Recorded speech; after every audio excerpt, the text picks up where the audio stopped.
Touch that part. It needs to be glued, Scott. Oh yeah.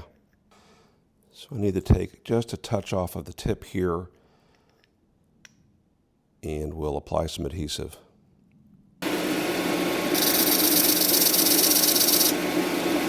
I'm kind of venturing into uncharted waters. This is a polyurethane adhesive, similar to what I've seen John Hines use on whatever that channel is, Canadian Woodworker.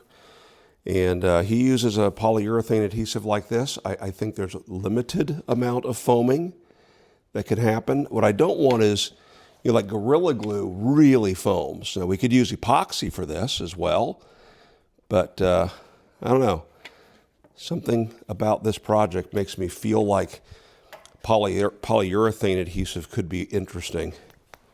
I really want to fill these threads. I wish it had gripped, because for this to be of any value to us, it has to be able to resist a little bit of force that might be put on that quill lever.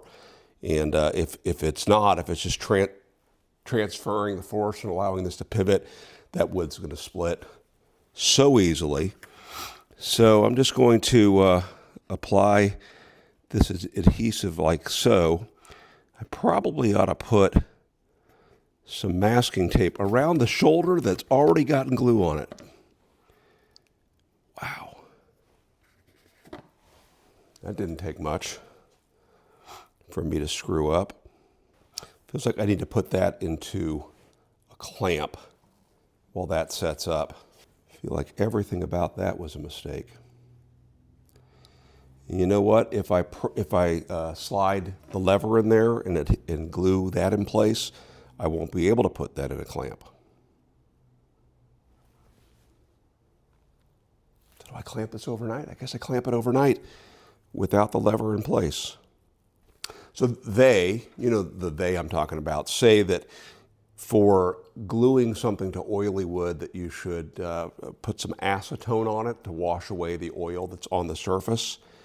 And I haven't done that either. So we'll see how this comes out.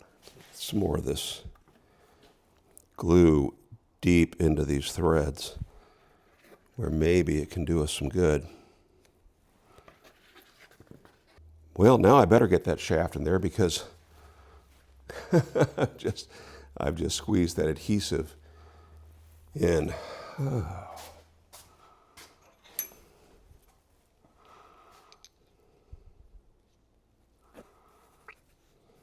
We'll get a clamp on that, but in the meantime, compare that to the original.